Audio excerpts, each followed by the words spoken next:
Lakini siku ya leo nataka kuongea kuhusu ama kichwa cha ujumbe wangu ni finishing well. Bwana apewe sifa.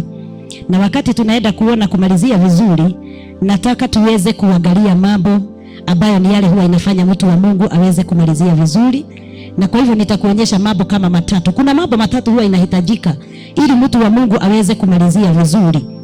Ama yale inahitajika kutoka kwako ndio wewe uweze kumalizia vizuri. Kwa hivyo nawakaribisha sana tunapoingia kwa neno la Bwana, ukasikie uko mahali ambapo panafaa na ukasikie uko katika nyumba ya baba yako. Katika kumalizia vema, nataka kwanza tuone katika kitabu cha Matendo ya Mitume, Acts of Apostles chapter number 20 na mstari wake ni wa 24. Chapter number 20 verses 24. Nataka tuone neno hili mahala pale na tukaweze kujifundisha, maana kuna mambo matatu ambayo nitafundisha hapa. Wakati nilienda kaka siku ya Wednesday, nikafika pale usiku ule nilipolala, Bwana akaniambia utakaporudi ujumbe ambao utaenda kupea watu wangu ni kuhusu kumalizia vizuri. Bwana asifiwe. Paka nikaamuka nikauliza Bwana, umekuja kunipatia ujumbe wa malilo nikiwa hapa? Bwana apewe sifa. Hiyo siku ya kwanza nilipolala, Bwana akanipatia huu ujumbe na ndiposa nikaamuka na nikaweka na nikasema ndio ujumbe ambao nitaleta, kwa sababu ndivyo Bwana Mungu wetu aliona inafaa. So neno la Bwana linasema ya kwamba but none of these things move me, nor do I count my life dear to myself, so that I may finish my race with joy and the ministry which I received from the Lord Jesus, to testify to the gospel of the grace of God. Bwana Yesu asifiwe. Kwa hivyo tunaona mtume Paulo akinena maneno haya, akasema mimi siyahesabu maisha yangu kuwa kitu cha dhamani. Praise be to God. Mtu yeyote ambaye Mungu anataka aweze kumalizia vema, ama wewe mwenyewe uko na ile tamanio la kumalizia vema, lazima number 1 usijihesabu wewe kuwa wa dhamani sana. Bwana asifiwe. Maana wakati Mungu anataka tuweze kumalizia vema, wakati sisi tunajihesabu kuwa wa dhamani sana, ndio huwa tunawekewa mitego mingi, tunawekewa majaribu mengi, kwa sababu naye shetani ile kitu huwa anaangalia, anakupigaga kwa upande ule anajua unapenda sana. Bwana apewe sifa. So mtumishi wa Bwana Paulo akajua, siyahesabu maisha yangu kuwa kitu cha dhamani kwangu kama kumaliza mwendo wangu na huduma ile niliyopokea kwa Bwana Yesu. Maana alijua ukitaka kumalizia vile Mungu anataka katika maisha haya, number 1 lazima uondoe kitu kinaitwa kujipenda. Bwana apewe sifa.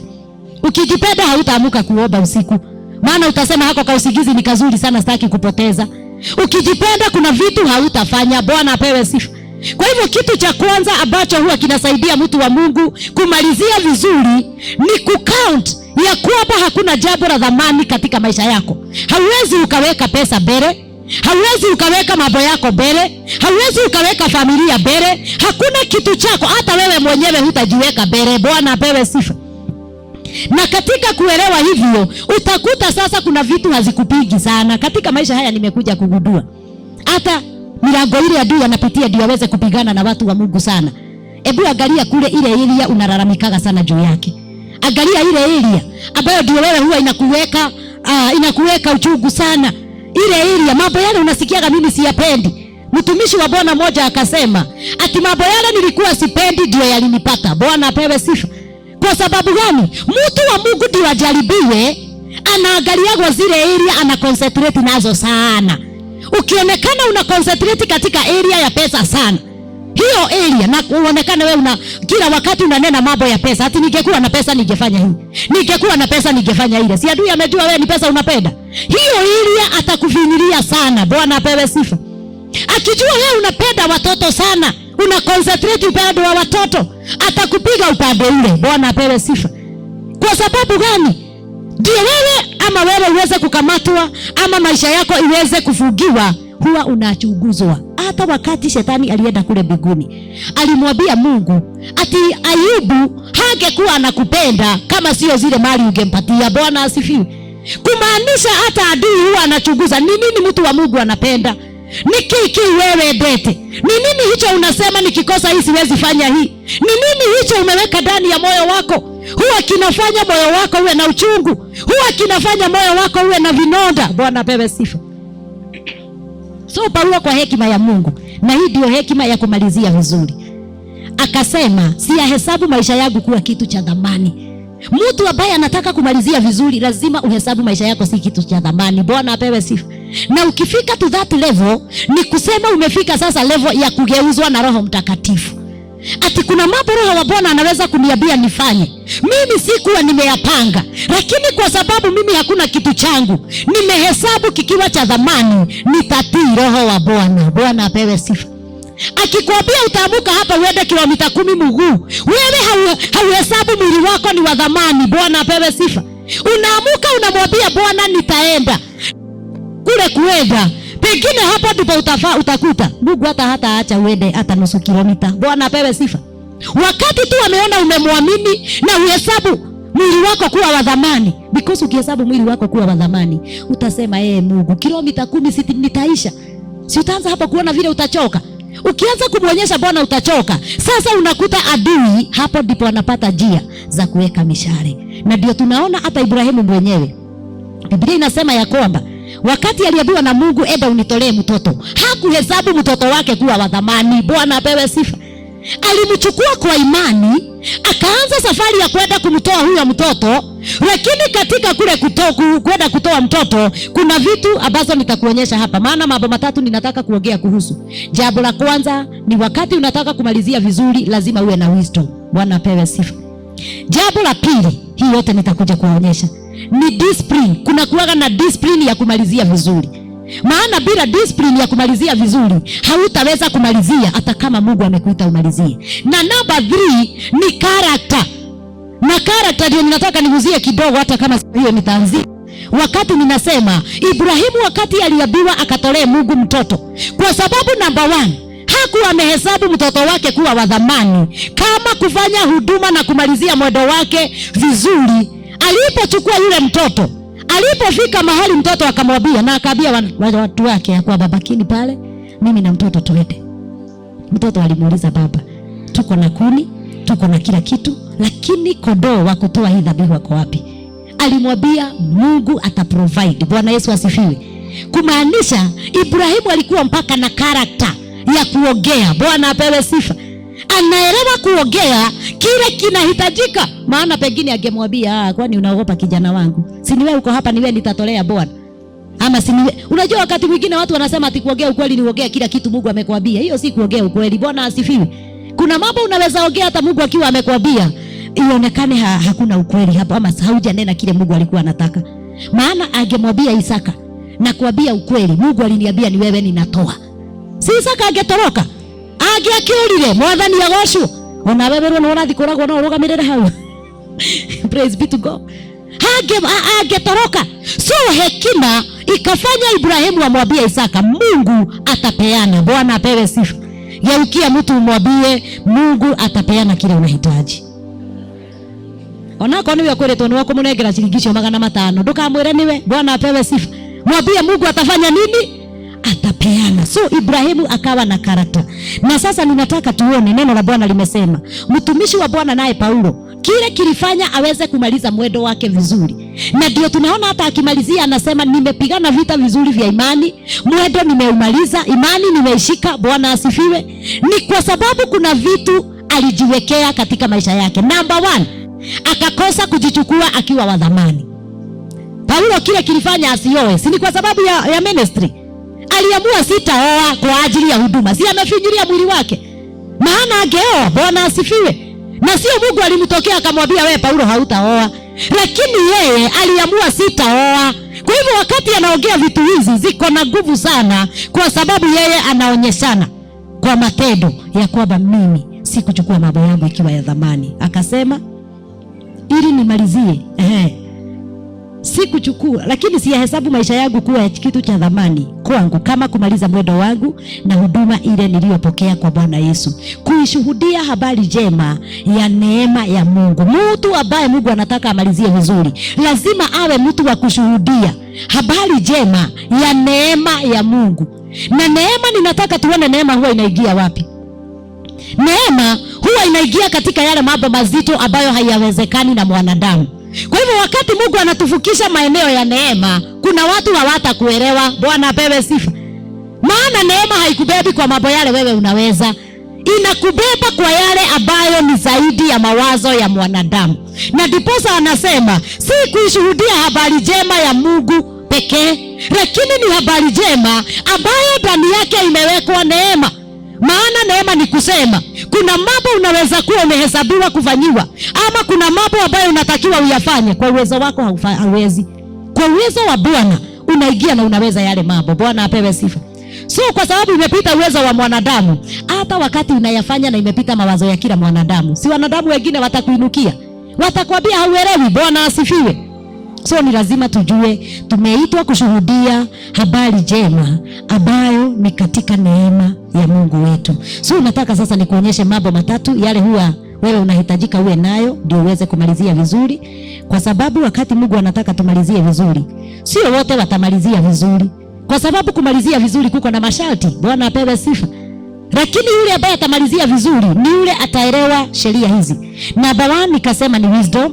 Na wisdom tunaiona katika 1 Corinthians chapter number 9 verse 19 to 23. Verse 19 to 23.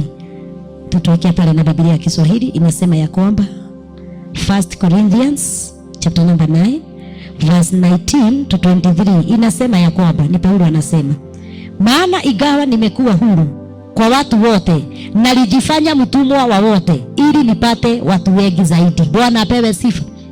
Ati number 1, wisdom inakusaidiaga hata mambo yale wewe unajua uko uhuru. Ukikutana na watu wamefungwa, unakaa kama wewe umefungwa pia. Bwana apewe sifa. Yani hauonyeshi watu wale ya kwamba nyinyi ili wa mimi niko sawa. Bwana apewe sifa. Unakaa kama wao.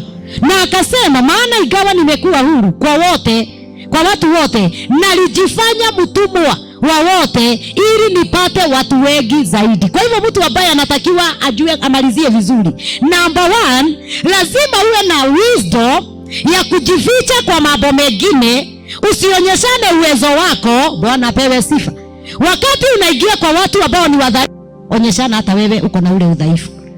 Unajua kile kinazuiliaga watu wengi wa Mungu kumalizia vizuri ni kwa sababu wakati unakuta mtu ameenda kwa watu ambao hata pengine tuseme hapa kuna wainjilisti ambao Mungu atawatuma kwa watoto wale ambao ni street children. Bwana apewe sifa. Ama utatumwa kwa watu wanakaa mahali pabaya sana, pengine wanakaa kule kwa mitaro, wanakaa mahali ambapo ni pabaya. Unakuta mtu yule na amevaa suti ama umevaa nguo nzuri, ukifika pale wewe unaanza kusema haya, mnakulaga hivi, mimi hivi siwezi kula. Bwana apewe sifa. Lakini kuwa na hekima ni kusema, hata ukienda kwa hao street children, ukuta wanapika kachai na kasufuria kanafanana nje na ndani. Bwana apewe sifa. Praise be to God. Na kwa pia na moyo wa ukarimu nataka nikupatie. Ona koloni utahekaga nyo gatahekere mbere. Bwana apewe sifa. Maana hiyo umeonyesha mtu yule ninakupenda. Kwa hivyo hata wakati unaenda kumhubiria ile injili ataipokea, kwa sababu na wewe ulifanya nini? Ulipokea vitu zake. Bwana asifiwe. Huwezi ukaenda pale alafu kuambia, na sasa hiyo natuambia tumeitwa ukakoboe street children kule wako, ukakoboe watu wale wamefinyiliwa. Lazima ukae kama wao. Mwadhani ya gosho. So katika hii hekima ndio Paulo anaongea. Anasema kuna mambo ambayo utayafanya, ndio wewe uko huru, umekombolewa, lakini hujatumwa kwa wale wamekombolewa kama wewe. Wengine wewe umeokoka, watu wa familia yenu hawajaokoka. Bwana asifiwe. Kwa sababu ya hii hekima ndio wewe uweze kumaliza ile kazi Bwana amekuitia. Kama vile tumeona Matendo ya Mitume imetuambia, Paulo akasema nataka nimalizie ile huduma Bwana aliniitia. Ndio wewe na wewe uweze kumalizia hiyo huduma, lazima uwe na wisdom. Wisdom ni kujua hata kabla utumwe kwa mataifa, hata kabla utumwe kwa hao, ninasema watu kama hao wabali. Si wengine unatumwa kwa watu wa familia yenu, na wengine wanavuta bangi. Bwana apewe sifa. Jua vile utakaa na watu hawa. Wengine ni wabaya, ni wagawa, hawajielewi, hawapendi hata kusikia jina la Yesu. Lakini utafanya nini? Lazima uwe na hekima. Kwa sababu gani? Wengine wetu mito yetu imeunganishwa na mambo yale Bwana ametuitia tukafanye. Wengine wetu baraka zako zitakuja tu wakati utafanya kile Mungu alikuitia. Bwana asifiwe. Na kama alikuambia ni wokovu utaleta kwenu, kama alikuambia ni watu hao utafanya wakombolewe, wakisha kombolewa na mimi nikiwa Bwana nitakubariki. Sasa hapo jua unahitajika hekima ya hali ya juu, kwa sababu usipokuwa na hekima utakuwa unasema watu hawa ni wabaya sana, na katika kusema hivyo utakuwa unashindwa sasa kumalizia vizuri, na utakuwa unakatisha barabara yako ya kumalizia vizuri. So Paulo akasema, ingawa nimekuwa huru kwa watu wote, nalijifanya mtumwa wa wote. Mimi nikanyenyekea, nikaonyeshana mimi sihitaji kuwekwa pale juu, nahitaji hata mimi nionekane ni mtumwa kama nyinyi, ndio nipate watu wengi zaidi. Verse 20 akasema, nalikuwa kama Myahudi kwa Wayahudi ili nipate Wayahudi. Kwa wale walio chini ya sheria, nalikuwa kama chini ya sheria, ingawa mimi mwenyewe si chini ya sheria. Unajua kile kinatusumbua nyakati hizi wapendwa, ni kwa sababu wakati watu wengi wa Mungu ama Wakristo wengi hawataki kusikia kama wanapuuzwa. Mwadhani ya gosho. Kuna wakati unafikaga kwa sababu ya kule unaenda, ukubali watu wakupuuze. Bwana apewe sifa. Biblia inasema, Paulo akasema, nilipoenda kwa Wayahudi nalijifanya kuwa Myahudi. Kwa hivyo hapa ni hekima ya hali ya juu sana. Ujue kuongea na watu wa aina yote, ujue kukaa na watu wa lugha zote, ujue kukaa na watu ambao pengine wengine hata ni wazito, ni wakali sana, na wanakaa vile wanavyokaa. Hekima ile utakaa nayo kwao, hiyo ndio itakusaidia kumalizia vyema. Na hekima hii tutaipata wapi? Katika maombi. Wakati unaomba Mungu, hata kama ni mahali amekupeleka, uliza Mungu, ninataka kujua mahali hapo ni paina gani. Bwana apewe sifa. Tuseme kama saa hii, si kuna wasichana wetu wanapata kazi, unakuta wameenda kazi nje Qatar na kwingine. Sasa hizi zile nchi wakienda, si wanajua hizo nchi hawajui Mungu na hawampendi. Hata hawataki kusikia mtu anataja Yesu. Unaweza enda huko ukaanze kuchukua na hawataki hata kuona Biblia. Utaenda kule kweli ufanye ati mimi nitasoma Biblia by fire by force, mimi ni wa Mungu, si utakufa. Bwana apewe sifa. So wengine mtaenda kukoboa na mambo ya ndani sana. Na ndiposa neno la Bwana linatuambia, Paulo akasema, nilipoenda nilikuwa kama Myahudi kwa Wayahudi ili niwapate Wayahudi. Kuna watu unaweza kuta wanatumwa hizo nchi za nje, yeye anafikiria ameenda kazi, lakini mtu huyu anafaa kuwa amebeba neno la Bwana limejaa ndani ya moyo wake. Ndio hata wakati anaenda kule, neno la Bwana linachemuka hata bila yeye kuchukua Biblia. Bwana apewe sifa. Anaingia kwa magoti, anaomba kimoyomoyo hata bila kusikika, anabadilisha hali na anabadilisha anga. Praise be to God. So Paulo akasema, nalikuwa kama Myahudi kwa Wayahudi. Wapendwa, wengine mko hapa na nyinyi ndio mtaenda kukoboa hata mataifa. Na unajua wengine mnatarajia ati ni kwenda utaenda uchukue microphone kama vile nimeshika, uanze kutangaza. Wengine hamutakoboa na njia hiyo. Hata wacha huko. Hata wengine familia zile mmetoka ndani yake, hamutakoboa na njia hiyo. Mtakoboa na njia ya kuenda huko underground. Bwana apewe sifa. Unajua watu wenu kuna mambo hawapendi. Wewe amuka usiku la omba, wakati wamelala omba. Bwana apewe sifa. Fanya mambo kwa njia ya hekima, kwa sababu ukiyafanya hivyo kuna vitu utaweza kupigana nazo na utaagusha. Lakini ukisema ati lazima niwaite wote mkutano, wakuje tukae hapa watu wa familia, niwaambie mjue mimi nimeokoka na kuna usifike hapo kama hujafikishwa hapo. Bwana apewe sifa. Lazima uelewe huwa ninadili na watu wa aina gani. Bwana apewe sifa. Familia yenu ni ya watu wa aina gani? Je, wanapendaga Mungu? Ukiona hawapendi Mungu, usiwapelekee Mungu openele. Wewe enda kisirisiri. Bwana asifiwe. Inua dhabihu zako kwa Bwana, waite na majina. Waite na majina. Ukiwaita na majina na uambie Bwana, huyu ni brother yangu, huyu ni sister yangu, huyu ni fulani. Bwana ni bosi wake. Na wengine hamutawaombea mkiwa karibu. Bwana apewe sifa. Wengine usiende kufanya maombi karibu na mtu ambaye unajua hapendi Mungu, kwa sababu atakupinga life na utakwazika. Kuna vitu zingine tunatakiwa wapendwa tuwe na hekima. Hekima hiyo ituongoze kujua nitadili na mambo haya namna gani. Bwana apewe sifa. Nashukuru Bwana kwa sababu yeye ni mwema, na neno la Bwana linasema, Paulo akasema, nalikuwa kama chini ya sheria, ingawa mimi mwenyewe si chini ya sheria. Hii ni kusema nini?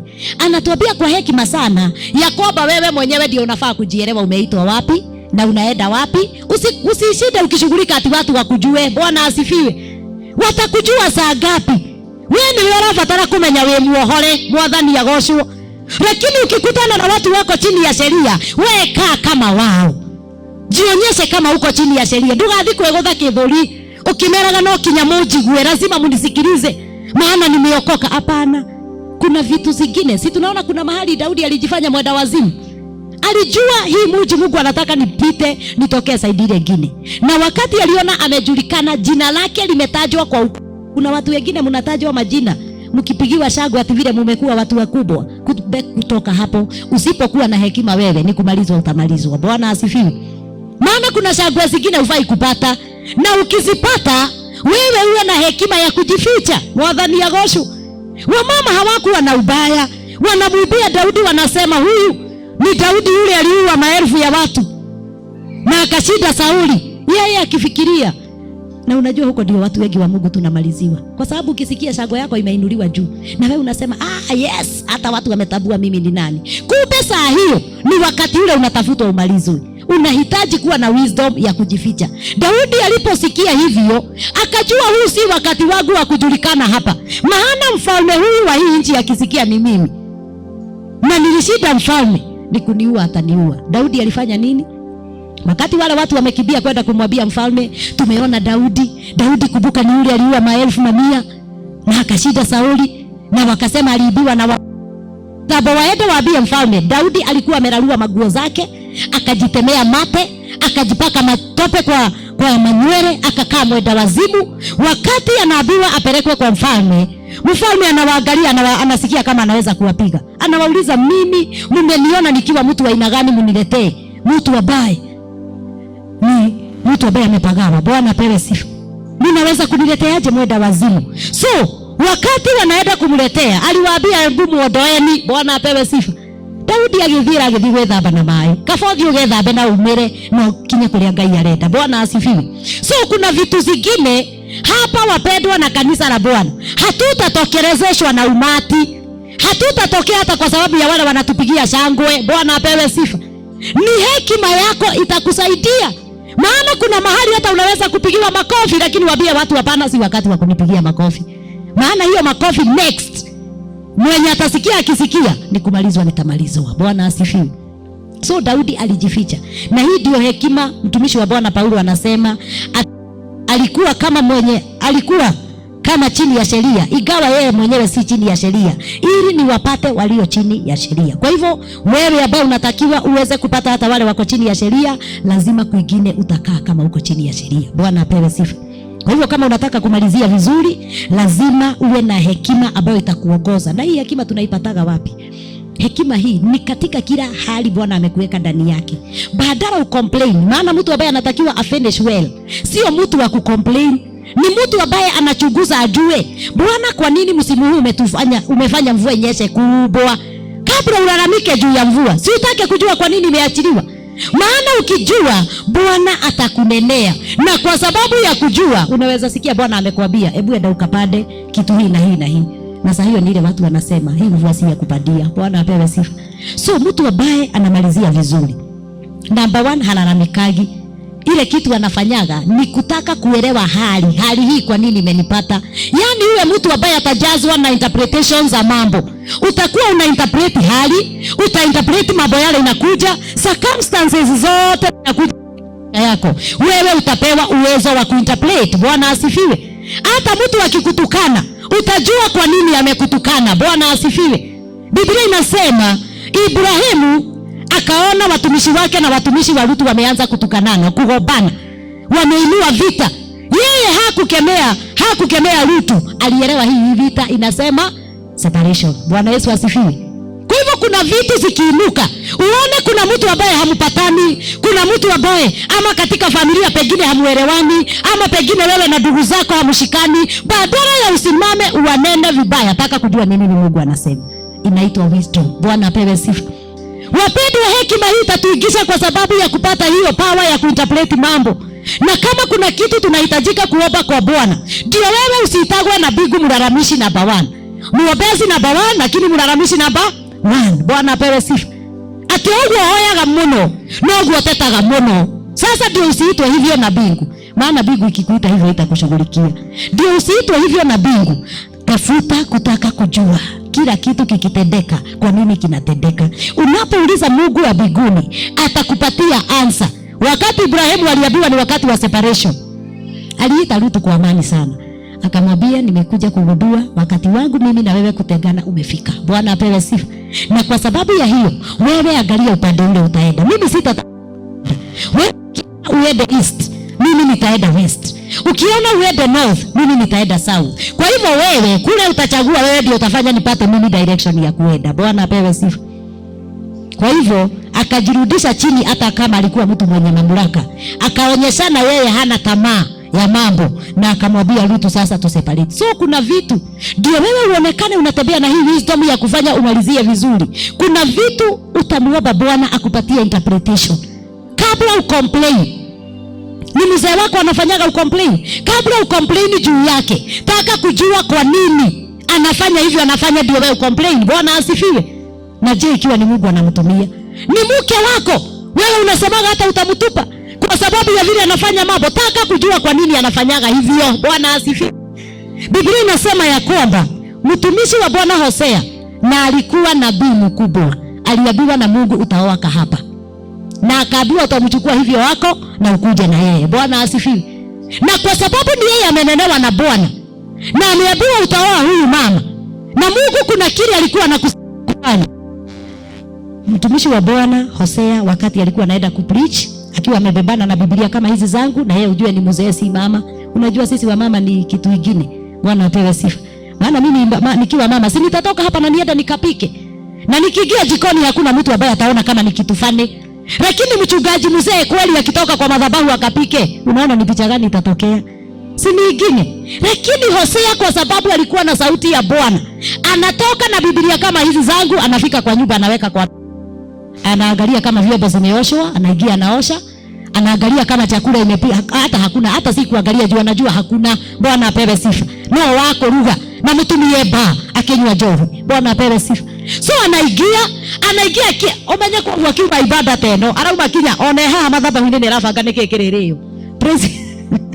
Praise be to God. Anapanga nikitoka hapa kutakuliwa nini, maana hana mke wa kufanya hivyo. Bwana apewe sifa.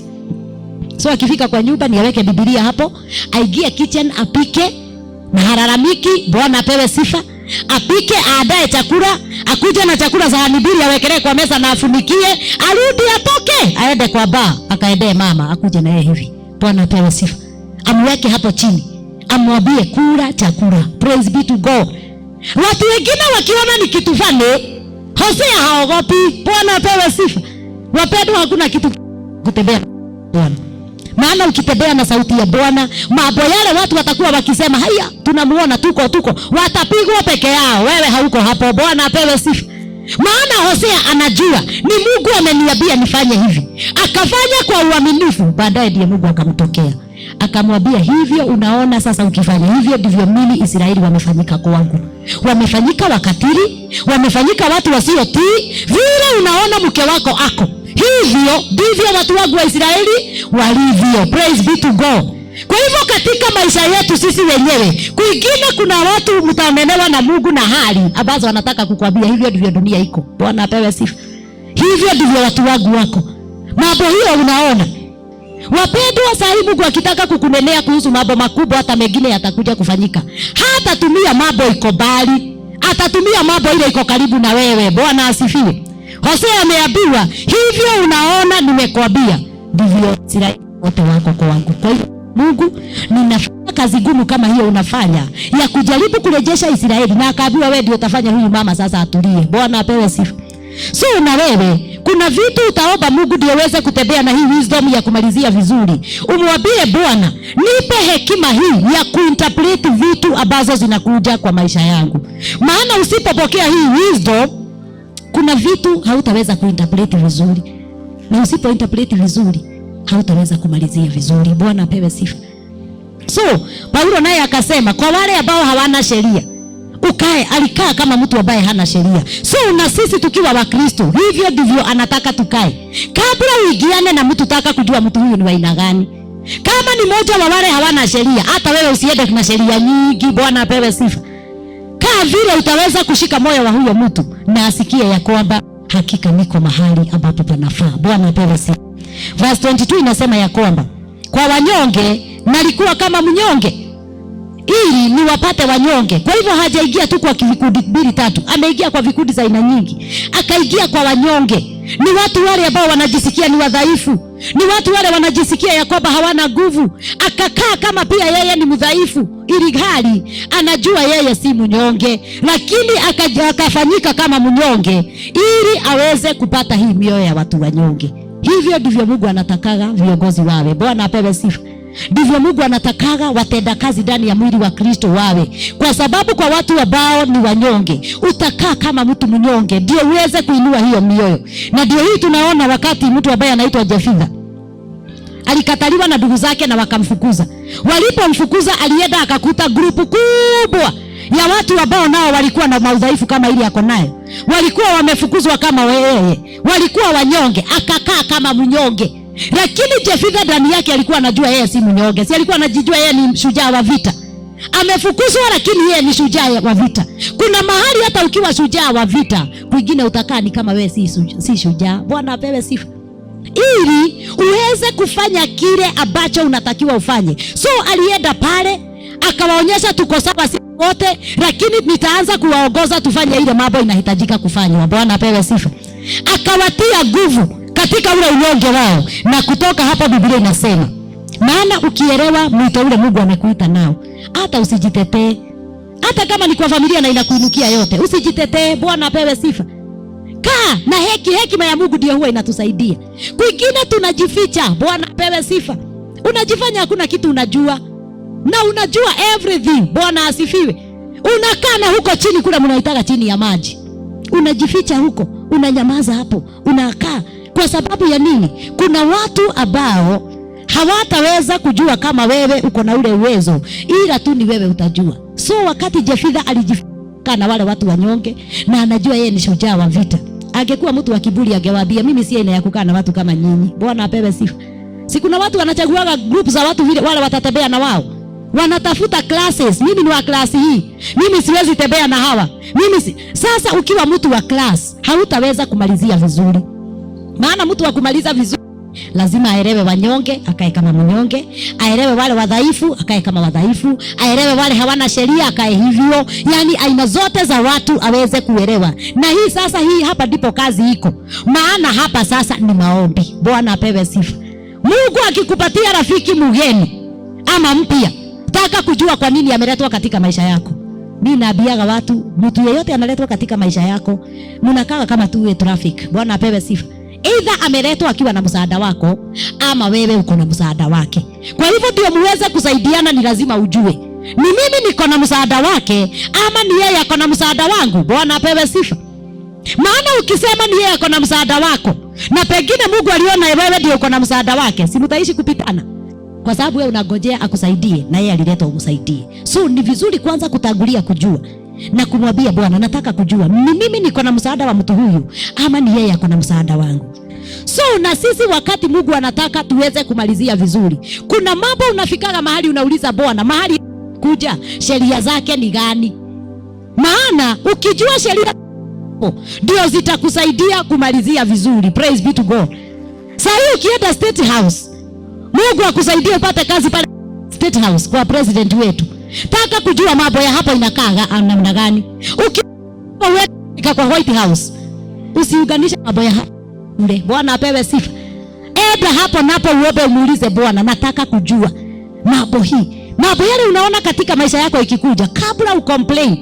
Kama unataka kuwa moja wa wale watamalizia vizuri, kwanza taka kujua kila kitu. So mtu ambaye anatakiwa amalizie vizuri, number 1 ni kutaka kujua kila kitu imekuja kwa nini. Yani unachunguza kila kitu, na hii ni kazi ya maombi.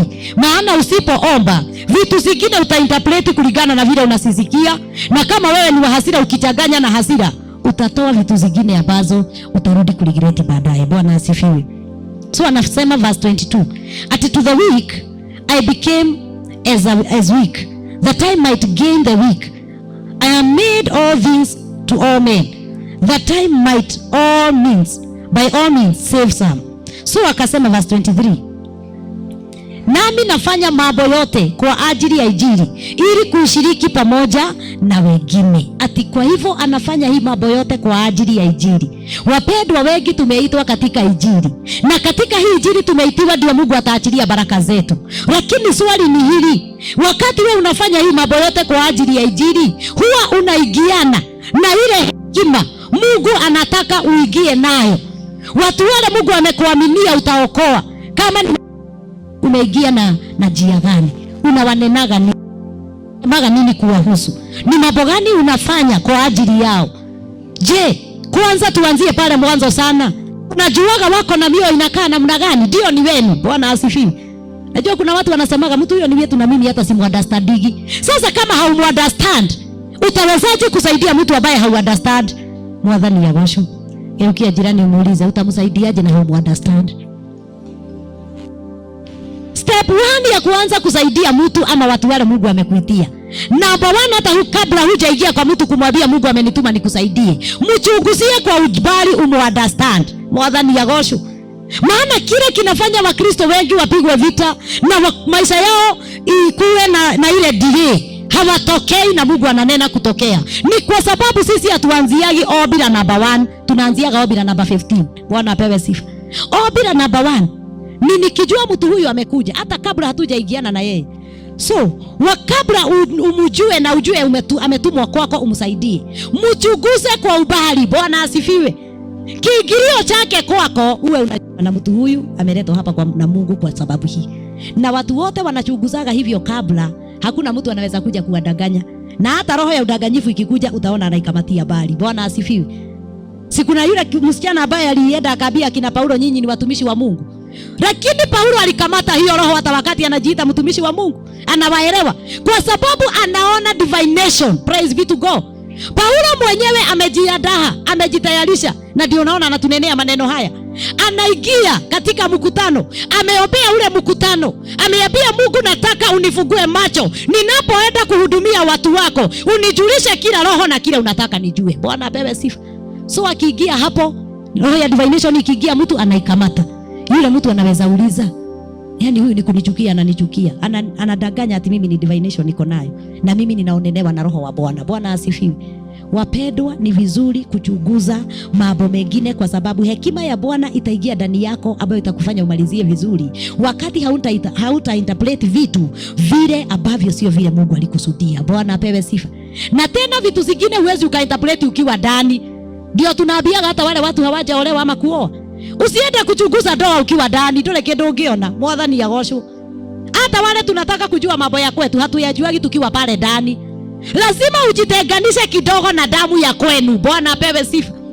Na utajitenga katika maombi, waambie Bwana, damu ya watu wetu inakuaga na uongo. Mimi Mungu nataka uniondolee uongo. Toa dhabihu za kuondolewa uongo. Si umejikatisha kaba moja? Apia Mungu damu ya kwetu, lakini usitetee watu wa kwenu na unajua kuna madhabahu inasimama. Be genuine before God kama unataka msaada. Bwana asifiwe. Tika kugaga ndo itone maraingererwo na niega. Kama kuna madhabahu iko pale, wewe ndiye wa kwanza kujitenganisha nayo. Bwana asifiwe. Ukiona zile vitu zinawapiga kwa familia, wacha kusema tunarogwa na jirani, wacha kusema ni huyo mwingine. Kabla ufike kutambuka hiyo maneno, enda kwa magoti. Era Ngai, ni gwenda kumenya niki kiriaga family no itu. Bwana apewe sifa. Afadhali Mungu akwambiaga ni kurogwa, maana sasa ukinena ni kurogwa, si unanena sauti ya Bwana. Lakini wewe usinene kama hujadhibitisha. Bwana apewe sifa. So katika maombi utamwambia Bwana, nataka kujua ni nini kinatukuraga. Atakwambia guka yako alikuwa muongo, alikuwa na uongo mwingi sana. Unaingia unaambia Bwana, najitenganisha na kaba ya uongo. Bwana apewe sifa. Nitapigana vita zote za kuondolewa hii damu ya uongo ya kwetu. Hiyo kaba ukikata, unamwambia Bwana, nataka kujua ni nini ingine. Anakwambia watu wa kwenu nao wanakuaga na chuki, wako na wivu, unajitenganisha. Sasa wewe hizo vitu zisipatikane ndani yako. Zisipopatikana, sasa utaweza kupigana ile vita. Bwana apewe sifa. Na ukipigana ile vita utaweza sasa kusaidia watu wale. Kwa hivyo neno la Bwana linasema ya kwamba, Biblia inasema ati nami nafanya mambo yote kwa ajili ya Injili ili kuishiriki pamoja na wengine. Kwa hivyo na wewe mwito ule Mungu amekuitia. Wengine mko hapa, Bwana awafungue macho uelewe mwito wako. Hauko pale tu kukaa. Bwana apewe sifa. Wengine huko katika ndoa kukaa, Wengine huko katika hiyo familia ulizaliwa tu kukaa. Bwana asifiwe. Ni Mungu alikupatia kazi, akasema uzaliwe katika hiyo familia uikoboe. Si Yusufu akizaliwa katika familia Mungu alikuwa amesema yeye ndiye atakoboa. So na wewe lazima ujielewe hata katika hiyo ndoa. Bwana apewe sifa. Wengine unakuta kilio ile tuko nayo, unalia unasema sasa mimi hata mume wangu ameingia kwa madhabahu mengine, anafanya na miungu mingine, ukiwa wapi? Bwana apewe sifa. Igira zama pale ndani, waambie Mungu, nataka kujua kile unataka nifanye. Na wewe ndo gakorwo muguta wa mahoya. Usiwe mtu ambaye ni mlezi wa maombi, uwe mtu wa kushika sheria zote za Mungu, maana wewe utaleta ukombozi. Otherwise ukikaa tu hivyo unasema mimi hata sinaga ile mood ya kwenda kwa kanisa, hata kwa kanisa ni kama ninasukumwa. Lakini ninaona kuna mizigo inatupiga. Utaingolea wapi? Mtu wa Mungu hata tukikupenda itang'oka namna gani? Bwana asifiwe. Lazima wewe uonyeshe Mungu, niko na ile bidii na ninajitoa niweze kushughulikia hizi vitu, sitanyamaza nione tukiangamizwa. Bwana asifiwe. Uombe Bwana akupatie hekima. Akikupea hiyo hekima utamalizia vizuri, maana kuna wengine tunagojea Mungu atubariki, lakini baraka zako zitakuja tu wakati utamaliza. Si hata mtu akiajiriwa kazi analipwa mwisho wa mwezi akimaliza kufanya kazi. Mwingine anapatiwa mshahara wake kwa ajili ya ile kazi amefanya. So na wewe ni vizuri kujiuliza. Ndio usilalamikage ati nimekaa miaka 10 kwa wokovu, sijaona mazao ya wokovu. Unaweza kuwa umekaa miaka hata 20, lakini ile kitu Mungu alikuwasaidia kufanya hujawahi anza. Bwana apewe sifa. Wewe ni ibada tu unakujaga. Wewe ukia mtu mwambie kuja tu kwa ibada. Ketu tuarane tu ibada ini. Lakini kuna haja ya kujua pamoja na hii service ninaingia, ni nini Mungu umeniaminia kufanya? Maana hapa unaletwa ndio Pastor Agnes ya kunene, ama mtumishi mwingine yeyote mwenye atasimama akuambie, akufugue macho uelewe ile kazi Mungu amekuitia. Mimi nikukupatia na kupatia information. Bwana apewe sifa. Niko hapa kukuambia ndio uelewe ni nini Mungu amekuitia.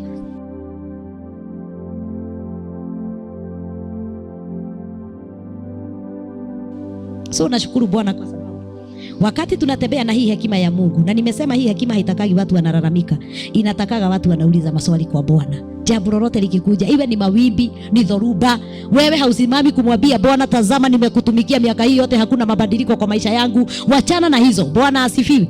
Simama kumwambia Bwana, nataka kujua hii dhoruba imekuja kwa nini. Atakwambia sasa ndio uko kwa mtihani namba 8. Umebakisha ngapi? 2. Bwana apewe sifa. Kwa hivyo hii dhoruba igia na hekima nayo uishinde kama vile umeshinda hiyo mitihani 7. Ukishinda uende mtihani namba 9. Sasa nayo kitu ile itakuja, unamuuliza Bwana, nayo hii imekuja kwa nini? Anakuambia hii ni mtihani yako namba 9, umebakisha 1. Bwana apewe sifa. Ukiingia vizuri anakuambia umebakisha 1 na ni ya 10, na ndio hiyo sasa inakuja. Ngojea sasa, pigana vita vizuri. Bwana apewe sifa. Katika kupigana vita vyako vizuri, unamaliza na unafanya kazi ya injili ambayo Bwana amekuitia. Unamaliza namba 10, Bwana anakuambia umetokea sasa. Mtoto wangu, ngojea sasa kuona kutukuza mbele ya watu. Bwana apewe sifa. Sasa kutoka hapo utaanza kuona vitu zinabadilika zenyewe. Hata huforce. Hakuna kitu wewe una force, lakini mambo inabadilika. Mwadhani ya gosho. Geukia mtu mwambie ngojea kubadilishiwa mambo. Sasa twende kwa namba 2. Namba 2 ndio uweze kumalizia vizuri. Nimesema ni discipline. Lazima mtu ambaye anatakiwa amalizie vizuri awe na total discipline, spiritual discipline. Ni katika hiyo tu 1 Corinthians chapter number 9 and verses 24, the next verse. Kwa hiyo yenye tuko twende tupeleke pale 24 mpaka 27. Inasema ya kwamba, je, hamjui ya kuwa wale washindanao kwa kupiga mbio hupiga mbio wote, lakini apokeaye tuzo ni mmoja?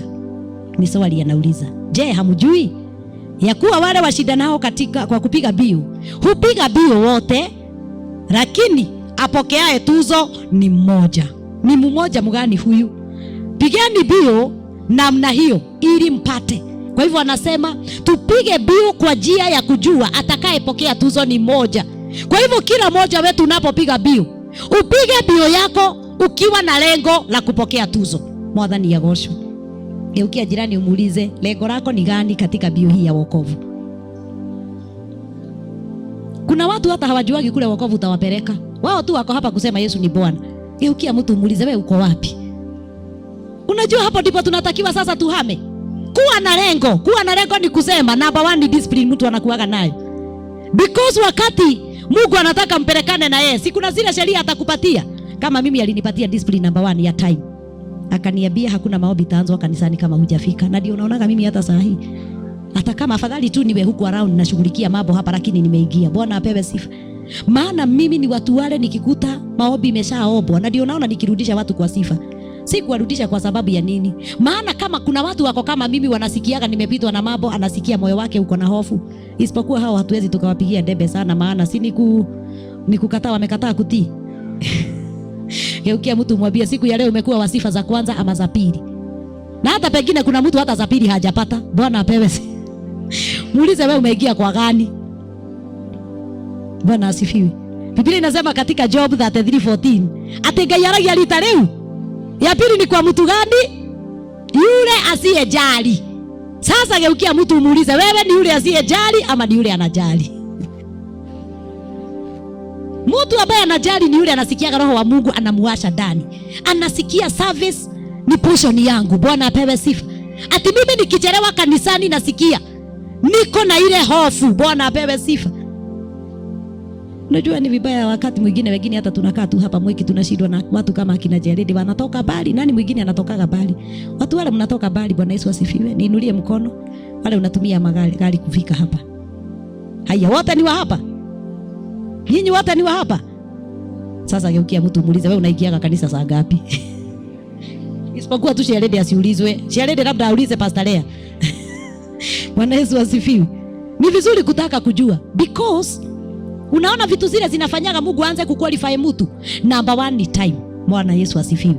Ibada inatangazwa hapa, inaanzaga saa hizi. Sasa wewe kama si unajua wakati unang'ang'ana ufike na hiyo saa ni kusema kuna kitu kinakukoroga. Maana ulisikia ile matangazo. Na je kama hukutii, si unakosa kutii matangazo kutoka kwa madhabahu?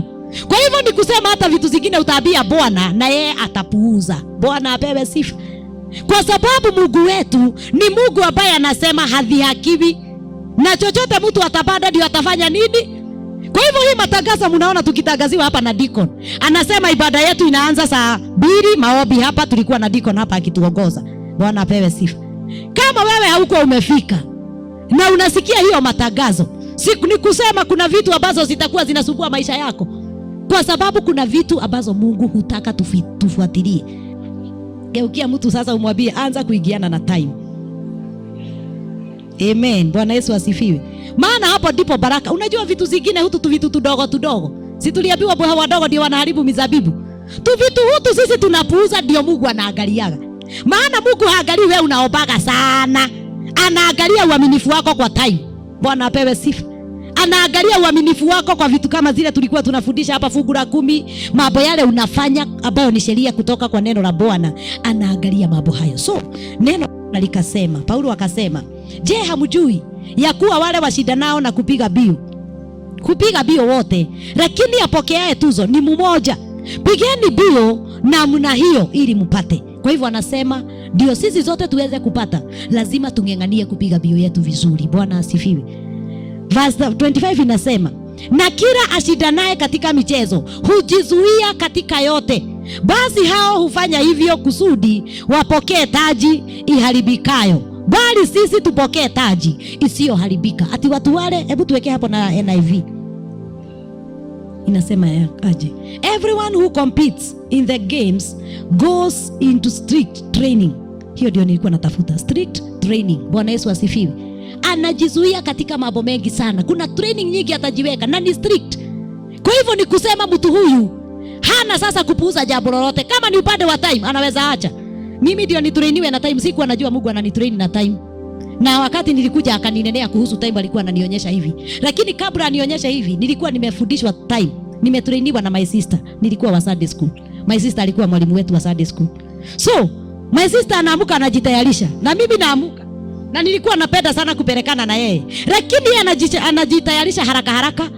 Ananiambia mimi time yangu hainiruhusu nikugojee. Kwa hivyo ananiacha na mfuata nikilia. Bwana apewe sifa. Na ndangĩgweterera. Ajiraga time yangu. Wewe ukichelewa kuna watoto wengine wamefika kanisani na wananigojea. Bwana apewe sifa. Sasa siku moja alinipatia mashauri mazuri. Akaniambia kama unataka tupelekanage na wewe. Unajua mimi nilikuwa na yeye anaamuka na mimi naamuka. Ukijua unafanyaga polepole na unapelekana na mtu wako hivyo, amuka mbele yake. Bwana apewe sifa. Sasa my sister aliniambia, kama unataka tupelekane na wewe, uamukage kabla mimi sijaamuka. Maana mimi nikiamuka kujitayarisha ni dakika 10 na ngapi? Na 5. Na sasa nikijitayarisha na wewe uamuke nyuma yangu, ujitayarisha na 20, lazima nitakuacha. So amuka kabla sijaamuka, ndio ukioga na mimi sasa nikiingia kwa bafu unamalizia. Nikimaliza maana siketi. My sister ndio alinifundisha mimi nikijitayarisha siketigi tena. Bwana apewe sifa. Once hata mimi hata kwangu nataka watu wote wajitayarishe mbele. Maana mimi nikiamuka kujitayarisha nivae nguo kwa kiti sikaagi tena ni kutoka. Bwana apewe sifa. So na mimi sasa sipendagi ati sasa hata kama ni mtoto ati nijitayarishe mbele yake alafu yeye amalizie, maana atanichelewesha. Bwana apewe sifa. So nikafundishwa time. Sasa kutoka hapo nikawa trained. Naamuka mbele ya my sister, najua nitamchelewesha ndio tupelekane na yeye. Na katika hiyo akanifundisha sasa kuingia kanisani mapema. So naye Paulo anasema, mtu yeyote anataka kumalizia ama kushindana, lazima aingie katika training na itakuwa very strict. So akiingia katika ile training, mambo yale atafundishwa, utakuta mtu yule, they do it to get a crown that will not last. Ni wale sasa wanashindana mashindano ya hapa, lakini sisi hatushindani hii ya hapa. Kwa hivyo kuna vitu tunahitajika tuweze kuzipigania sana. Bwana apewe sifa. Hata baraka zingine zetu zinatugojea tuwe na spiritual discipline. Bwana apewe sifa. Spiritual discipline ni kusema kuna vitu Mungu atakuwekea na anaweza pagua watu walikuwa wamewekewa, wewe ukalie. Bwana apewe sifa. Kwa sababu ya kupagika na kupagwa na Bwana.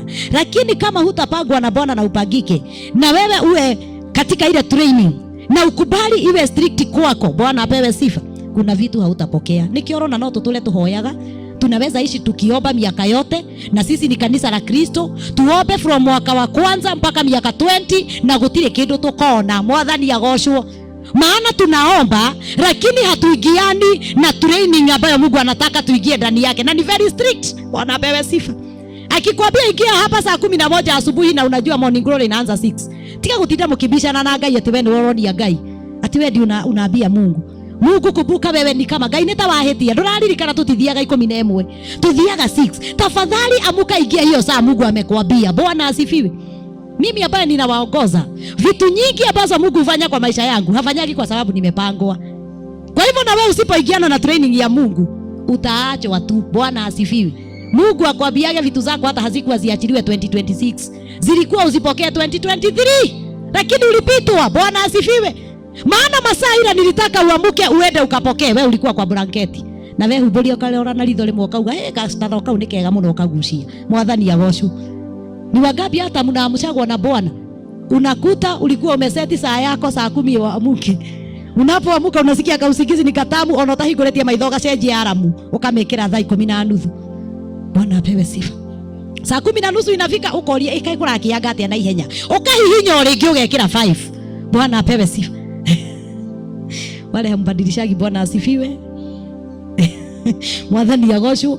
Sasa unakuta dakika ya mwisho mundu aliokira thaa 1 na umokire 4. Kwa sababu ameenda akisikia kausingizi ni katabu, anafinya, dakika ya mwisho Mungu anamwambia tumekosana, maana umepoteza wakati. Bwana apewe sifa. So hata katika kutajirishwa na Bwana na kupatiwa baraka, zitakuhitaji uingiane na training ya Mungu. Maana kuna vitu utapagwa na watu na kuna vitu utapagwa na Mungu. Bwana apewe sifa. Vitu za kufanyishwa na watu lazima tuondoe, lakini kile utaambiwa na Mungu na uingishwe kwa training, be faithful. Bwana apewe sifa. Training ya Mungu usiondokee, maana hiyo ndio itafanya utokee. Bwana asifiwe. So neno la Bwana linasema ya kwamba tuweke hapo verse 26. Therefore I do not run like someone running aimlessly. Bwana asifiwe. Ati mimi sikibii. Acha tuone na Kiswahili, usitoe hiyo. Bwana apewe sifa. Wacha kutoa hiyo. Ama yangu imepotea, tuweke tu na Kiswahili.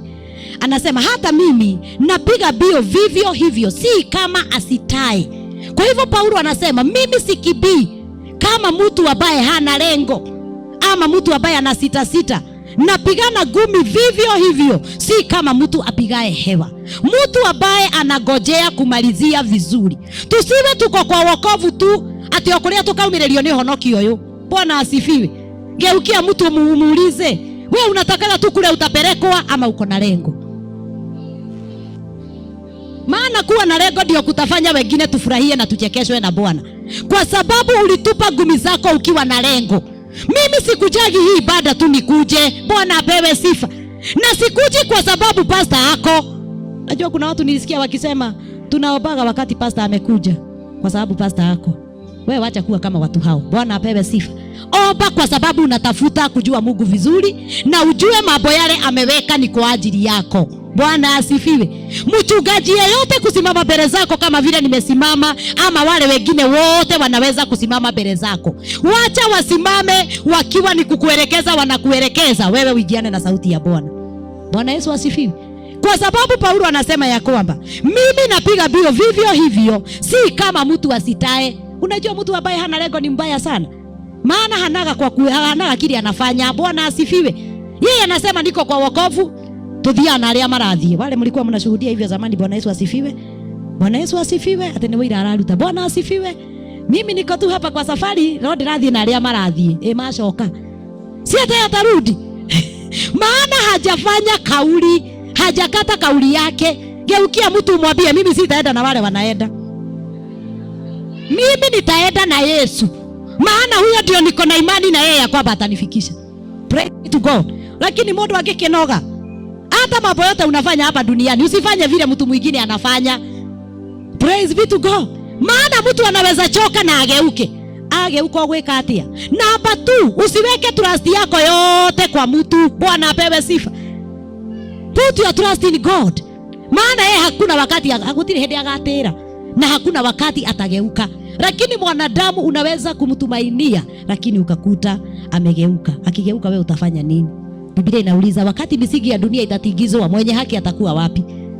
Sasa lazima ujiondoe katika mambo mengine yote, upige vita vyako kama mtu ambaye ako na lengo. Paulo alisema haendi kama wale yule asitai, maana alijua kuna watu wana sita. Si tunaona akifika mahali wanakosana na Barnaba na wanaachana. Alijua Barnaba number 1 ni mtu ambaye ako na kubishana. Number 2 akajua yule ambaye Barnaba alikuwa anasema wabebe ni mtu ambaye ana sita. Na Paulo anaelewa mwito wake si wa kutembea na watu wana sita. Bwana apewe sifa. Ni wa kutembea kwa njia ambayo atatokea. Kwa hivyo na wewe lazima uangalie mpaka watu wale mnatembea na wao. Uangalie mtu huyu ni mtu ambaye ataenda kidogo alafu asitasite. Nilikuwa namwaminia katika hii alafu kesho nasikia amebadilisha ile maneno. So lazima uangalie. Paulo alisema haendi na hao wana sita na hapigani gumi hivyo, si kama apigae hewa. Kwa sababu gani? Tuweke verse hiyo nyingine. Verse 27. Bali na utesa mwili wangu na kuutumikisha, isiwe nikisha kuwahubiri wengine mwenyewe niwe mtu wa kukataliwa. Kwa hivyo anasema na utesa. Kuna wakati tutatesa mili yetu. Bwana apewe sifa. Kuna vitu nyingi sana ambazo mili inataka. Saa zingine unataka usigizi. Saa zingine unasikia mwili unataka kutukanana. Bwana apewe sifa. Unataka kuongea vibaya. Unataka kukataa kufanya mambo yale Mungu anataka. Sasa ni wakati wa kutesa mwili. Mtu yeyote ambaye atamalizia vizuri lazima awe amejipatia total discipline. Na hiyo total discipline ni kujua nitautesa mwili wangu uigiane na mawazo ya Bwana. Maana mwili wako ukikukosesha, Biblia ikasema na Yesu akasema hata kama ni jicho litakukosesha ulifanya nini?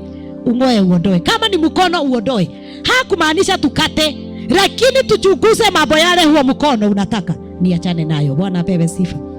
So anasema lazima utese ule mwili wako. Akasema bali na utesa mwili wangu na kuutumikisha. Mwili udukani tawale. Mwili wakati tunautesa ni wakati unasikia naweza amushwa na Bwana niombe saa 5 mpaka saa 7 na tena nilale masaa mengine mawili aniamushe tena saa 9 na niamuke. Bwana apewe sifa. Kwa sababu hauchukui ule mwili ukiwa wa maana sana kama vile tuliona pale katika mitume. Ati mimi sichukui mambo yote yakiwa ya dhamana. Hakuna jambo ninachukua langu la dhamana ili niweze kufanya kazi ambayo Bwana ameniitia. Kwa hivyo neno la Bwana limetuonyesha ni wewe utajipatia total discipline. Ndio wewe umalizie vizuri. Na hapo ndipo tutakuta sasa hakuna Mkristo atakuwa anasema tuturaga tutongoragio hono kiini ona gutire kundu tutwaragwo. Bwana asifiwe. Geukia mtu mwambie ni wewe utajipeleka kupitia kwa maamuzi yako. Bwana asifiwe. Si mimi neno nimeleta. Nikileta neno nilikuje kwako na wewe ulichukue pamoja na mimi nilichukue, tulifanyishe kazi. Sasa kutokea, tumeambiwa wanaokimbia katika bio ni wengi. Kutokea ni mmoja ambaye atachukua lile neno alifanyishe kazi. Kama ni kwa discipline, ajipatie discipline. Kama ni kwa wisdom, ajipatie wisdom. Na kama ni kwa character, awe na character ile inahitajika. Bwana apewe sifa. So kazi ya neno nilikuje, wewe ulichukue, ulifanyishe kazi. Ukilifanyisha kazi, kuna mambo na wewe litaweza kukubadilishia. Praise be to God. Mimi ndio naambiaga vijana, kama kuna wakati wa kutumikia Bwana ni wakati wa ujana. Unakuta kijana akisema niko busy, Bwana apewe sifa, siwezi pata nafasi. Na saa zingine ni yeye amejiajiri. Praise be to God. Sasa anasema ako busy, amejiajiri. Na siku ile atakuwa mama, sasa atakuwa busy mara 4. Maana ameajiriwa na watoto. Bwana apewe sifa. Ameajiriwa na mzee, ako na kazi na ako na. Sasa ni kusema mtu huyo hata akifanya harusi, unajua mimi naangaliaga. Unaona wakati kijana ni ako na bidii akiwa kijana huyo tumuombe. Bwana asifiwe. Maana akivuka na hiyo bidii ataenda mbali. Kijana ambaye hana bidii kwa nyumba ya Bwana akiwa kijana, hata afanye harusi hapa, tukamkoraga thaa 5 na uraingira kanitha. Bwana apewe sifa. Hata saa zingine hakuji, ako na sade kama 5 hata kuja. Kwa sababu kama hakuwa na mzigo akiwa kijana, na kule anaenda ndio kuko na vita nyingi. Bwana asifiwe. Unaona huyo kijana akiwa na mzigo. Sasa akivuka utamkuta akiwa mama anasema, mimi niona dinahota guka sade ibada tondu ni ndirahuraga tukuo twa ciana. Bwana apewe sifa. Alikuwa anavua tuguo twa watoto. Hiyo ni upande wa discipline tumemaliza. Tuingie ya character, ndio ya mwisho, ndio tumalize ibada yetu. Ni katika kitabu cha Hebrews chapter number 12 verse 1 and 2 and to verse 8. Hebrews. Neno la Bwana linasema, hii sasa ni upande wa character. Mtu wa Mungu ndio amalizie vizuri, lazima awe na character. Na Biblia inasema, basi na sisi pia, kwa kuwa tunazungukwa na wingu kubwa la mashahidi namna hii, na tuweke kando kila mzigo mzito na dhambi ile ituzigayo kwa upesi, ili tupige bio kwa saburi katika yale mashindano tuliyowekewa mbele yetu. Kwa hivyo anasema hakuna mtu anaweza kumalizia vizuri kama hataweka mizigo kando. Mizigo ya mambo ile inamuzinga, inamzuilia. Kuna zile vitu unataka kutumikia Bwana, lakini unasikia kuna hizi vitu zinakupinga, na tena upande mwingine kuna dhambi. Dhambi ni hiyo mawazo tunakuaga nayo. Unasema mimi naenda na sio mimi nilipangwa. Mimi naenda na hata sikuambiwa niende. Hakuna mtu alinipigia simu. Bwana apewe sifa. Tunafika mahali ambapo wokovu utakuwa ni wa mtu binafsi. Na hata sasa ni wa mtu binafsi. Bwana asifiwe. Usigoje ama useme mimi nitaenda kanisani kwa sababu Chelede alinitumia message akanikumbusha ni Sunday. Tika kulilika na hiyo ni Sunday. Mwathani agocwo. Lazima sisi wenyewe tuwe na ile character ya kujua ni Sunday na sio Sunday tu. Ni Sunday ambayo nitaingia saa hizi kwa sababu ya Bwana. Bwana apewe sifa. So unajiwekea ile mikakati yako wewe mwenyewe. Mitaratara ikagirira. Na neno la Bwana linasema ati kwa sababu tunazungukwa na wingu kubwa la mashahidi namna hii, na tuweke kando kila mzigo mzito. Number 1 ni kuweka mzigo mzito. Hakuna mtu anaweza kukimbia katika hii bio akiwa na mizigo. Kwa hivyo lazima uondoe ile mizigo huwa inakuzinga, inakuzuilia. Wengine ni mizigo ya mioyo, wamebeba watu. Hata akiingia kwa ibada kama hii amekasirika. Kwa hivyo hata kama anaingia amekasirika na amekasirikia watu, mtu yule kupokea baraka ni gumu. Kwa sababu mahali baraka zingeingia, Mungu alipokuja kuziachilia wakati tulikuwa tumeomba, zikikuja kuingia kwa moyo zikakuta moyo umebebwa wazee 3. Kuna wamama 3 wako katika ile moyo, zinakosa mahali pa kuingia. Kwa hivyo number 1, mtu ambaye anataka kumalizia vizuri, character number 1 ni kuondoa mizigo yote mizito. Mambo yale unasikiaga ni mazito kwako. Nimesema hata ukiona jambo ni nzito kwako, badala ya ulalamike ama uliweke kwa moyo, uliza Bwana, niki kiratuma mundu cia hitirie. Si Hana alikuwa anakosewa na Penina, lakini wakati alielewa, akiendelea kukasirikia Penina, hakuna wakati hata kosewa. Kwa sababu Penina kumkosea haikuwa ni kwa sababu alikuwa amepanga, ilikuwa ni mpango kutoka heaven. Kuna watu mbingu imeagiza mkosewe. Bwana apewe sifa. So ndio wewe uweze kumalizia vizuri, ni mpaka wakati ule utauliza Mungu, na wewe niwe utumaga mundu fulani ahitirie. Praise be to God. Ukiuliza hivyo Bwana akwambia yes, ni mimi, kwa sababu kuna kitu nataka kizalike ndani yako. Watu wale mnakuwa na hasira za haraka, mnatumaniaga na bingu muletewe watu wa kuwakasirisha. Bwana apewe sifa. Kwa hivyo huyo mtu unaonaga akikukasirisha sana, kabla huja mnyamazia na kusema amenikwaza, Kwanza taka kujua kama ni mbingu imemtuma. Hii character ambayo Daudi alitembea nayo ndio ilifanya akasema, yawezekana Shimei ni mbingu imemtuma akuje anitukane. Bwana asifiwe. Kwa hivyo sio kila mtu atainuka akuingilie. Na wewe utasimama kupigana na huyo mtu, ama usimame kusema sasa ninaona mtu huyu ni mbaya. Usiongee. Bwana apewe sifa kabla hujafika kuongea. Maana kuna wale karakta zenyu ndio zitengenezeke uingiane na Mungu. Maana wengine ni waoga sana. Mungu anataka atoe uoga, maana huu mwito wa Mungu nao hubebagwi na watu waoga. Bwana apewe sifa. Anataka watu wajasiri. Ndiposa anaambia Joshua, uwe na moyo wa ushujaa na ujasiri mwingi, kwa sababu mito ingine Mungu anataka tubebe haitabebwa na watu waoga. Pengine mwingine hapa ni mtu wa mashaka. Hiyo mashaka yako ujue ni watu Mungu atatuma waitoe. Bwana apewe sifa. Kwa hiyo ni uko yago. Geukia mtu mwambie utaibiwa kabla uondoe mashaka. Bwana asifiwe. Unajua watu wa mashaka ni kuibiwa, wanaibiago. Maana ni mtu anakuja unamwamini, anaiba vitu zako, ukirudi kugundua alikuwa mwizi, mashaka imeshashughulikiwa. Bwana apewe sifa. So, mashaka lazima utatumaniwa. Uoga utatumaniwa. Watu wale nanyi mnakuwa na mioyo ya kubeba watu. Mko na store kubwa ya kubeba mambo na vitu. Uko katika ibada hii lakini umefura. Bwana apewe sifa. Sasa watu kama hao ni watu watatumaniwa tena na tena na Bwana. Bwana apewe sifa. Tondu ngoro yo ndikuwa no mundu thani agoshwo na itatengenezwa na mtu ambaye hana uoga. Anakwambia nitakukanyanga utengenezeke, na ndore kundu ndwara na matu ni ukagora gite kia mbere. Bwana apewe sifa. Nitakukanyanga, maana kama nimewekwa pale nikukanyange, lazima utengenezeke. Bwana asifiwe. Na mbinguni utanikuta kiti ya mbele. Ndake heo mshahara wa gogo kinyaga. Ndake heto wera wa gogo kinyaga. Bwana asifiwe. Geukia mtu muulize, wewe ulipewa kazi gani? Lakini kama hujapewa ya kukanyaga, usikanyage watu. Tukagukora kwa shaitani gite kia mbele. Bwana apewe sifa. Tutigagukora tukakuonaga mwena ule ungi gite kia mbele. Praise be to God. So, ni vizuri kuondoa mizigo yote mizito. Na number 2, uondoe dhambi ile ikuzigayo. Dhambi hiyo ni mahasira, kubeba watu, kukosana na watu. Bwana apewe sifa. Mizigo hiyo yote tunabeba, tuiondoe. Usipoiondoa, usigojee kumalizia vizuri. Bwana asifiwe. Kwa sababu kuna mahali utaregret. Akarudi akasema ya kwamba kwa upesi, na tupige bio kwa saburi. Number 3, bio yako iwe na patience. Kwa hivyo mtu ambaye anataka amalizie vizuri, ndio ujibiwe na Mungu hizi maswali zote unaenda ukimuuliza, Mwathani, niki giatuma watu hawa wanifanyie hivyo. Unajua huwezi ukaharakisha Mungu kukujibu.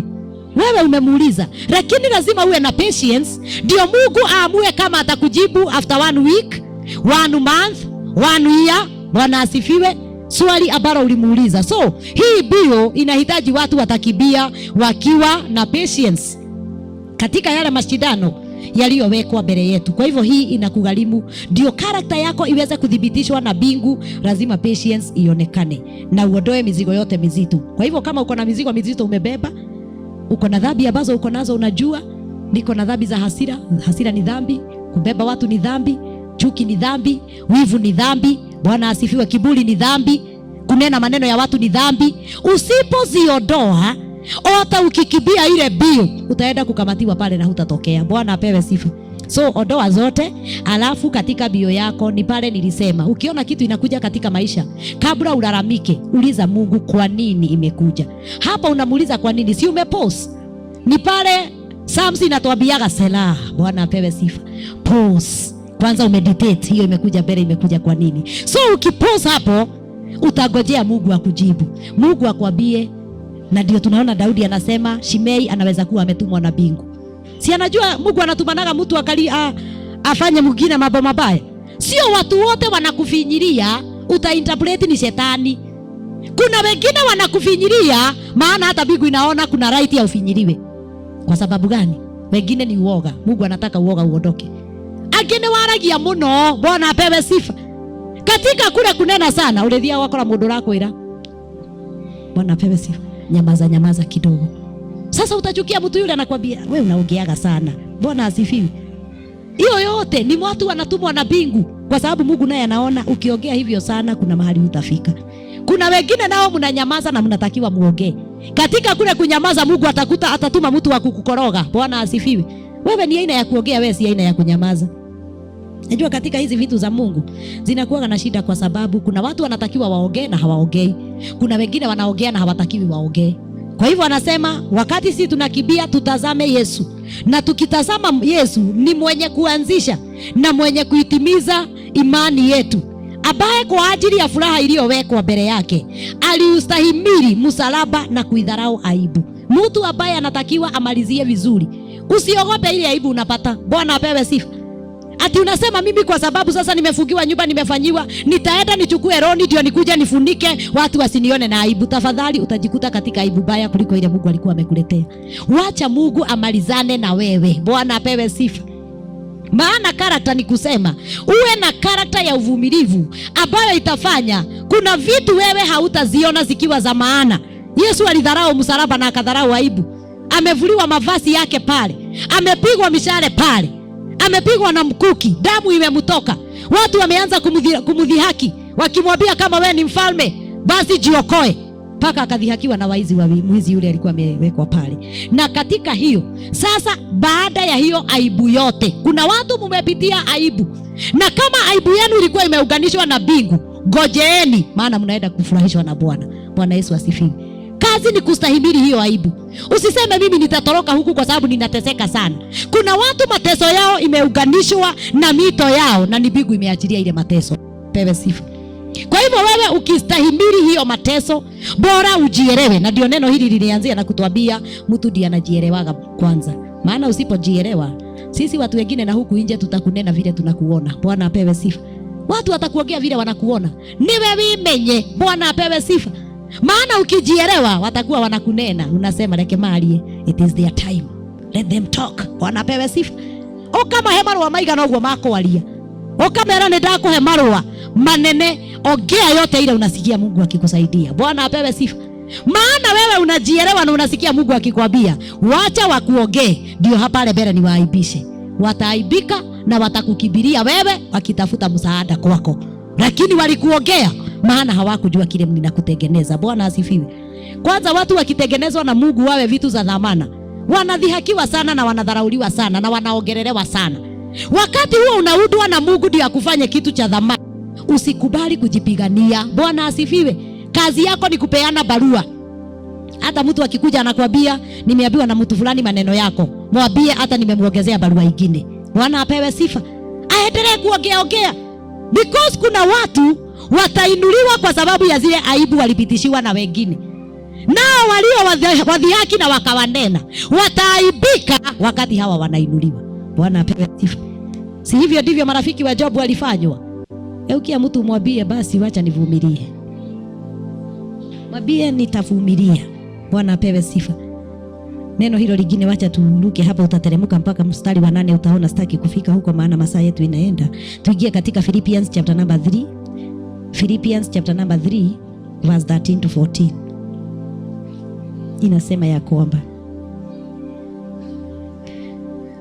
ndugu, huyu ni Paulo bado anasema ndugu, sijidhani nafsi yangu kwamba nimekwisha kushika, ila natenda neno moja tu, na hili ndilo ninataka tukienda kujiombea tumwambie Bwana atusaidie. Anasema ninatenda jambo moja tu, nikiyasahau yaliyo nyuma, nikiyachuchumilia yaliyo mbele.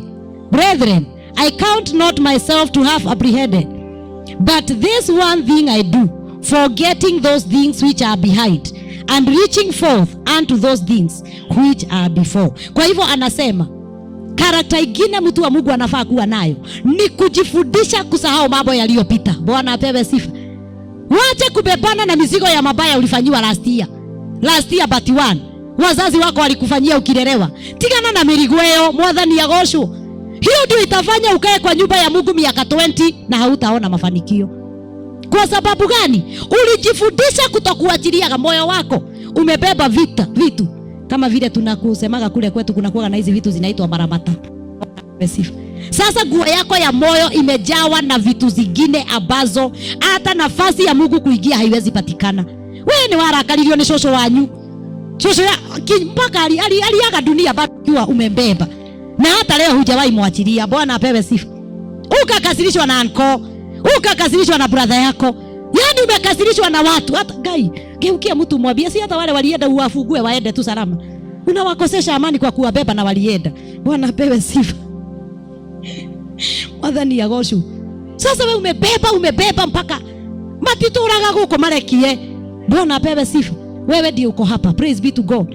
So kwa sababu ya kutokuacha na kusahau mambo ile ilifanyika hapa nyuma, hata kama ulikuwa umekasirishwa asubuhi hiyo, sasa labda nielekeze kwa wamama na wazee. Geukia mtu hapa umwambie, hata kama ulikasirishwa asubuhi, achilia.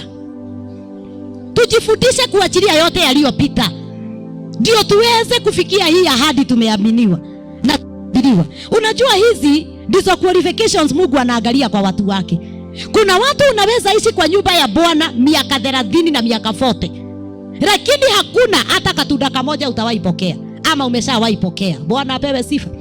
Mtu kama yule si atalalamika na atete sana, lakini Mungu akichunguza moyo anasema ulikasirishwa na ndugu yako, ukakasirishwa na nyanya yako, ukakasirishwa na jirani, yani ukarakarira kinyanguku. Unajua kuna watu wanakasirikia mpaka kuku anasikia kuigoga teke. Ni muhitirio nayo toni aru.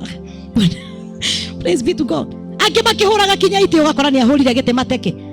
Kwani wale wanavujaga TV, si TV inakuwa imewakasirisha? Yesu asifiwe. Yani umekasirikia mpaka vitu ambazo hatufai kukasirikia. Ukia jirani muulize, wewe unakasirikiaga nini? Ni vizuri kusahau vitu. By the way, vitu zingine hizi mnaona zimeandikwa hapa, ndizo zimetunyima nafasi ya kupokea ahadi zetu.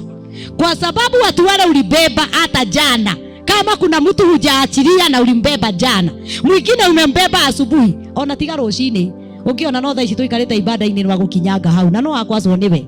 Mwachilie. Bwana apewe sifa.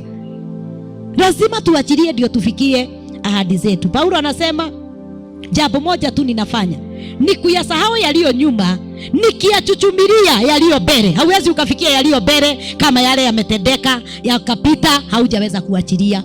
Kwa kile na ngoro nene atia. Bwana apewe sifa. Kazi ile tunafanyaga kila wakati, na ndio tunaambiwa neno la Mungu ni mpya kila asubuhi, na ndio tunafundisha watu omba kila asubuhi, ndio utubu dhambi zote na makosa yote na mambo yote ulifanyiwa na uachilie yote. Omba jioni, ndio kila mambo ambayo yote umeshinda nayo mchana, kabla hujalala unaambia Bwana, mie ngwenda kukoma ndi mutheru, nigetha ona ngioka kungira utuko. Bwana asifiwe. Atakuta mtu ameandalika. Bwana apewe sifa. So anasema uyachuchumilie yaliyo mbele. Watu wale mmekosana na watu mlikosewa jana, juzi, mwaka jana na hujawahi achilia watu, niinulie mkono tu nione. Hawakukuja. Bwana apewe sifa. Kwa hivyo wale tuko hapa wote tuko sawa. Kama tuko sawa tutapokea baraka za Bwana. Bwana apewe sifa. Na unajua tuko ndani ya nyumba ya Bwana. Kwa hivyo watudanganyagi tukiwa hapa. Wale wamenidanganya hawajainua mkono na wanajua wamekwazwa, inua mkono. Bwana apewe sifa. Tuondoe mambo yale yote, ndio sheria ya kutokea na kumalizia vizuri iwe ndani yetu. Namba 14 inasema ya kwamba na kaza mwendo nifikirie mende ya thawabu ya mwito mkuu wa Mungu katika Kristo Yesu. Kwa hivyo Paulo alijua kitu moja, nisiposahau na kuachilia yale yote nimefanywa.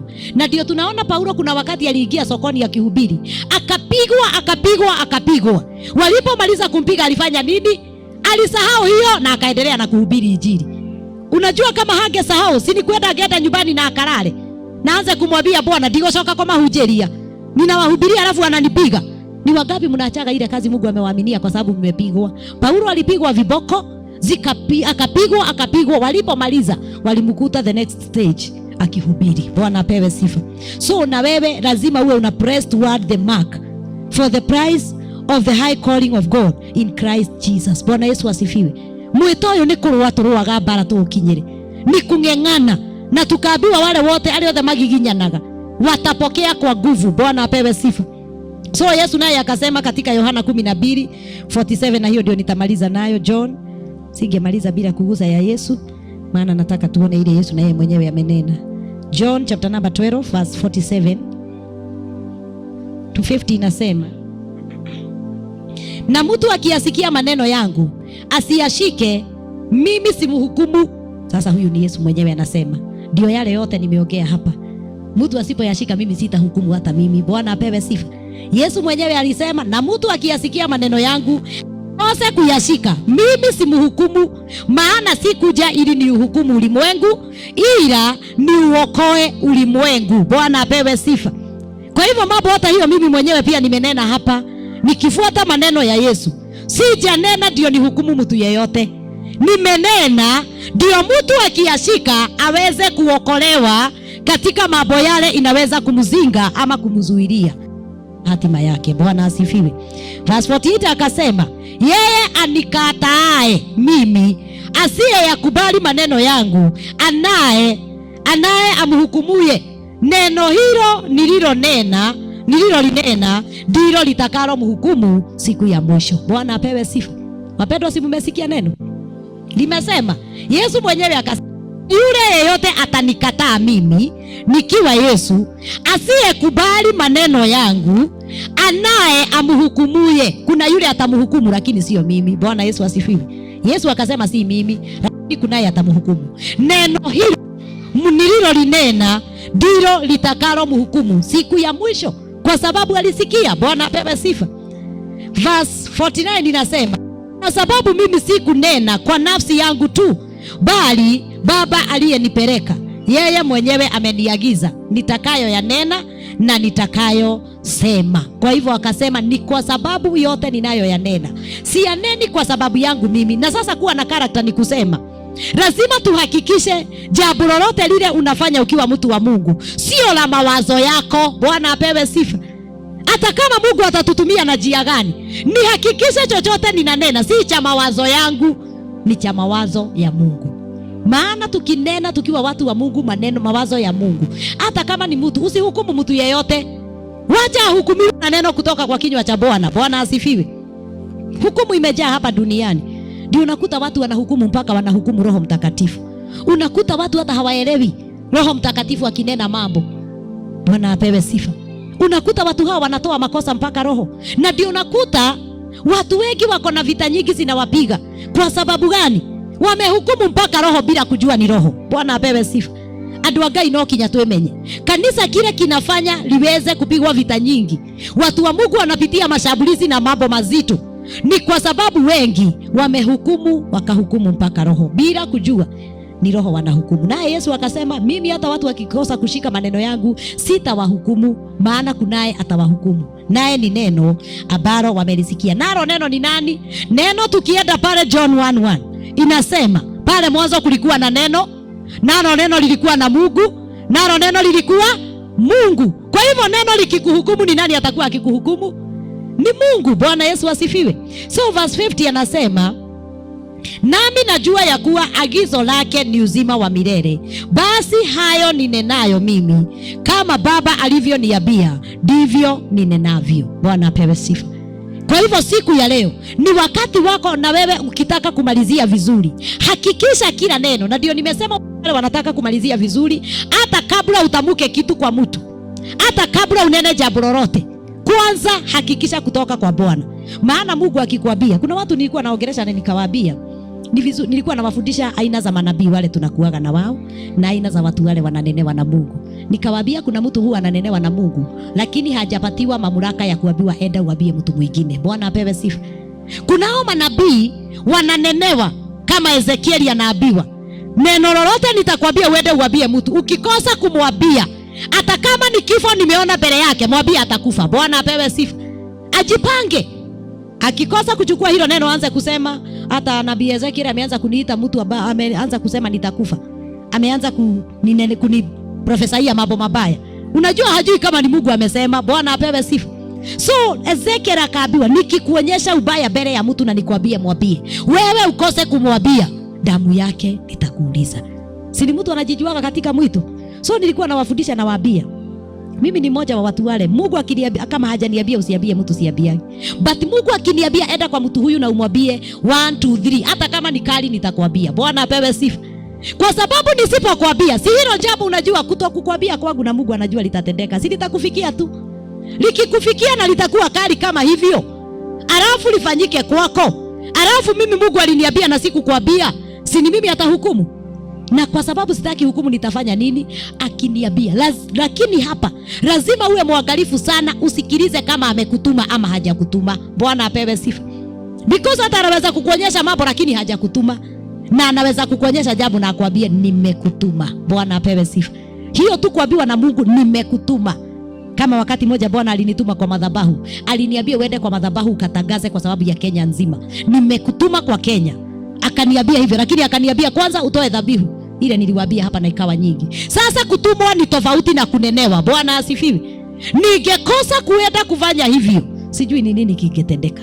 Lakini Bwana aliniambia nimekutuma uende uongeleshe kanisa na utaongelesha Kenya. So hiyo message yote nilijaribu, nilituma mpaka nikakuta nimeitumia wachungaji wote, nikaweka kwa mitandao yote ya wachungaji, maana ni Mungu amenituma. Bwana asifiwe.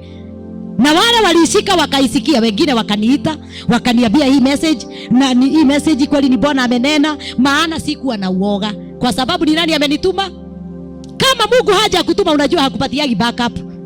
Praise be to God. Hiyo message wakati niliachilia hata ndio ilifanya niweze kuingishwa katika hii fellowship hii ya kina, tunaongozwa na kina Bishop Ireli. Hapo ndipo tulijuana na Bishop Ireli. Hapo ndipo nilijua fathers wa hii land. Bwana apewe sifa kupitia kwa hiyo message. Na ni Mungu aliniambia amenituma. Bereni nilikuwa nimejaribu kungengana, maana ninasikia mambo Mungu ananinenea, najaribu kungengana nitafute namba hata ya Bishop Ireli niweze kumfikia, nakosa njia zote, wale wote ninapata hawanifungulii njia.